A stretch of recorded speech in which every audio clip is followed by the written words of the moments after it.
어차피 혼자 해내야 한다는 거예요. 아무리 주변 사람들이 위로해주고 공감해준다고 해도 나만큼 나의 상황을, 나의 기분을 잘 알아주진 못해요. 결국 내 삶도, 내 불행도 다 나만의 것이구나 하는 그런 생각이 들더라고요. 아무리 타인에게 위로받고 의지해봐도 결국 내 삶을 바꾸는 건 내 몫일 수밖에 없다는 걸 느꼈습니다. 혼자서 많은 생각을 해봐야 한다고 생각해요. 많이 울고 많이 아프더라도 생각하는 걸 멈추지만 않는다면 어느 순간 어느 때에 깨달음이나 혹은 각성 같은 게 찾아오더라고요. 그걸 놓치지만 않는다면 그게 어느 순간 희망으로 바뀌어서 내 안에 싹을 틔우기도 한다는 거죠. 안녕하세요, 공기사입니다. 여러분, 아무리 친한 사이라도 보증은 서주는 거 아니다, 뭐 이런 얘기 많이 들어보셨죠? 그만큼 보증은 신중해야 한다는 말인데요. 사실 제가 바로 그 보증 잘못 서줘서 망한 그런 사람이거든요. 가족이었던 사람의 부탁이고 당시엔 문제가 생겨도 해결해줄 수 있다고 생각할 만큼 뭐 잘 나가고 있는 상황이어서 큰 부담 없이 해줬습니다. 약간의 불안이 있었지만 별 문제 없이 몇 년 지나고 나니까 뭐 아무 생각이 없었어요. 그게 실수였죠. 어느 날 갑자기 통장에 압류가 걸렸습니다. 깜짝 놀라서 확인해보니까 사업이 사정이 생겨서 뭐 안 좋은 상태다. 사실 망했었어요. 근데 저한테는 이제 뭐 그런 식으로 얘기를 한 거였죠. 저는 그걸 또 믿었어요. 그때까지만 해도 그 빚들이 제 거라고 생각을 잘 못했던 것 같아요. 뭐 다시 생각해봐도 너무 어리석고 멍청했죠. 그때 전 보험 설계사로 일하는 중이었는데 시작한 지 얼마 안 됐던지라 이제야 막 영업에 대한 감을 좀 잡고 있었거든요. 아직 모아놓은 돈도 많지 않았고 그랬는데 이게 또 직접 나가서 영업을 해야 돈이 들어오는 구조거든요. 근데 얼마 남아있지 않은 돈으로 버티고 버티다 결국 한계가 오면서 뭐 나가서 영업 뛸 돈도 이제 안 남게 됐어요. 그때까지도 저쪽에서 해결해 주겠거니 하면서 이제 기다렸는데 나중에는 연락도 잘 안 받더라고요. 그때 이제 딱 깨달았죠. 완전 했구나. 월세도 밀리고 당장 밥 사 먹을 돈도 없게 되니까 영업이고 뭐고 할 수가 없더라고요.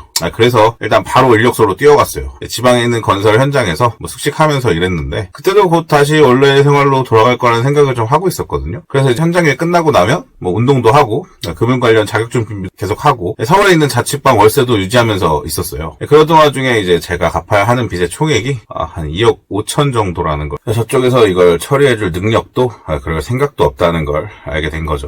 그땐 뭐랄까 완전히 무너지는 기분이었어요. 그때 그 암담은 진짜 30대 갓 초반에 2억 5천의 빚이 생겼던 거죠. 덤으로 직업과 돈, 신용, 금융계좌까지 전부 날라갔고요. 처음엔 너무 화가 나서 미칠 것 같았어요. 그래서 막 법적으로 뭐 행정적으로 어떻게 할 수 있는지 막 알아봤죠.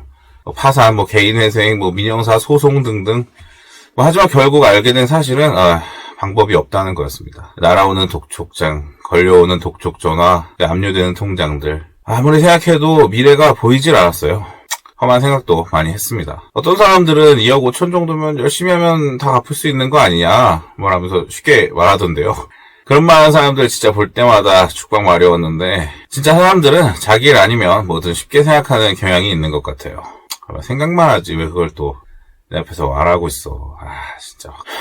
여러분, 사람이 과도한 빚에 짓눌리게 되면요. 먼저 인간관계가 좁아집니다. 정리된다고 해야 될까요? 일단 돈 때문에 혹은 나랑 노는 게 즐거워서 나를 만나던 사람들은 다 떠나요. 뭐 당연한 걸 수도 있지만 막상 사람들의 그 변한 태도를 맞닥뜨리면 충격이 상당합니다. 물론 그렇지 않은 사람들도 있죠. 그런데 어차피 친구도 연인도 심지어 가족도 뭐 돈 없고 마음의 여유가 없으면 내가 먼저 만나기가 싫어져요. 그보다 얕은 관계들은 뭐 말할 것도 없는 거죠.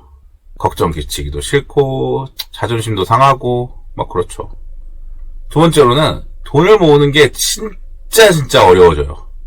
일단 대출은 전부 막히고요. 카드 발급도 안 됩니다. 보험도 실손 제외하면 안 되고 대부분의 은행 계좌도 못 쓰게 되니까 뭐 현금을 주로 쓰는 생활을 하게 되는데 요즘 현금만 쓰면서 산다는 게 여간 불편한 게 아니죠.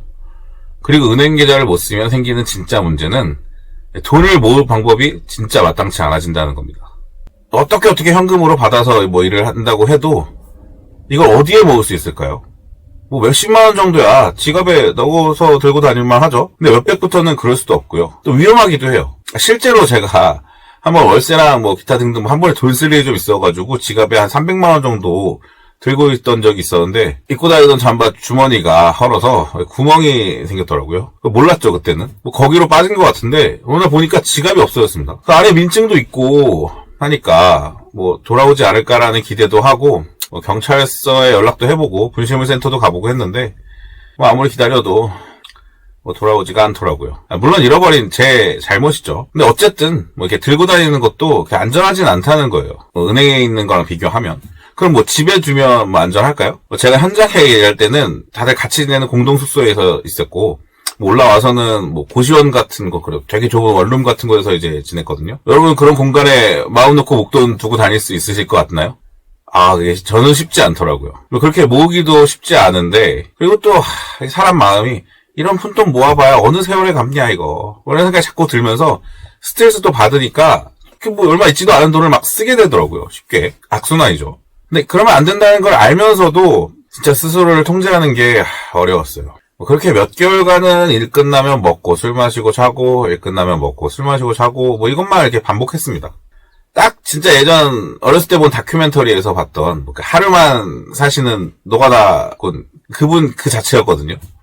사람도 안 만나고 하니까 뭐 수염도 잘 안 깎고 운동도 그만둬서 살도 점점 쪘죠. 거울 볼 때마다 상태가 안 좋아져 갔어요. 진짜 최악이었죠. 굳이 이렇게까지 살 필요가 있나? 이런 생각을 진짜 하루에도 수십 번씩 했던 것 같아요.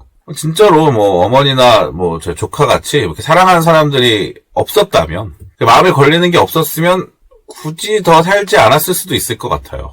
근데 뭐 사랑하는 사람들 때문에 죽지는 못하겠는데, 그래도 또 어떻게 살아나 생각하면 답답한 거예요. 도저히 뭐 답이 보이지가 않아요. 저 같은 경험을 하신 다른 분들은 어떻게 극복하셨는지 모르겠어요. 근데 사실 저는 극적인 계기가 있진 않았어요. 다만 제가 바닥까지 떨어지고 나서도 책만큼은 계속 읽었거든요. 뭐 돈 들이지 않고 어디서든지 할 수 있는 취미이기도 했으니까요. 근데 진짜 뭐랄까, 책 속에 길이 있다는 말이 진짜 사실이라는 그런 생각이 들었습니다.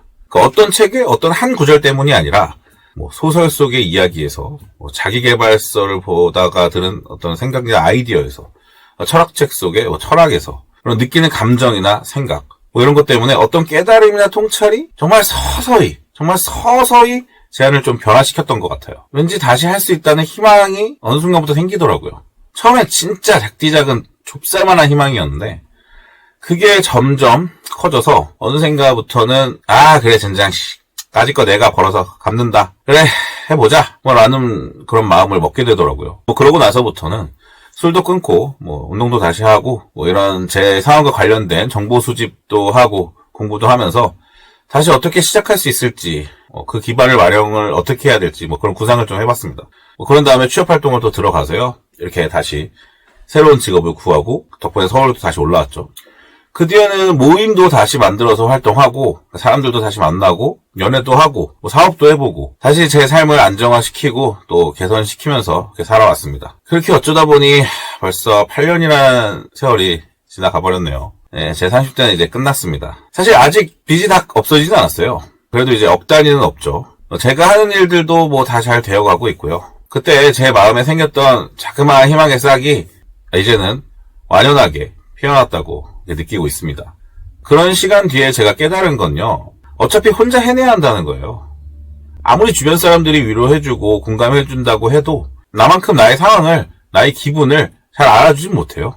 결국 내 삶도 내 불행도 다 나만의 것이구나 하는 그런 생각이 들더라고요. 아무리 타인에게 위로받고 의지해봐도 결국 내 삶을 바꾸는 건 내 몫일 수밖에 없다는 걸 느꼈습니다. 혼자서 많은 생각을 해봐야 한다고 생각해요. 많이 울고 많이 아프더라도 생각하는 걸 멈추지만 않는다면 어느 순간 어느 때에 깨달음이나 각성 같은 게 찾아오더라고요. 그걸 놓치지만 않는다면 그게 어느 순간 희망으로 바뀌어서 내 안에 싹을 틔우기도 한다는 거죠. 혹시 여러분도 비슷한 상황에 처해 계신가요? 제가 드리고 싶은 말은 딱 하나입니다. 아무리 밑바닥으로 떨어져도 절대 생각하는 것을 멈추지 마세요. 저는 책에서 길을 찾았지만 여러분은 여러분만의 길이 있을 겁니다. 혼자 고민하고 아파하고 생각하다 보면 언젠가 깨달음과 희망이 찾아옵니다. 그때 포기하지 않고 붙잡는다면 분명히 다시 일어설 수 있습니다. 여러분의 바닥은 끝이 아닙니다. 생각을 멈추지 않는다면 길은 반드시 있습니다. 여러분의 길을 찾는 여정을 응원하겠습니다. 오늘 영상은 여기까지입니다. 궁금한 사항이 있으시면 댓글로 남겨주시고, 조금이라도 유익했거나 즐거우셨다면 좋아요와 구독 둘 중 하나만 부탁드리겠습니다. 감사합니다.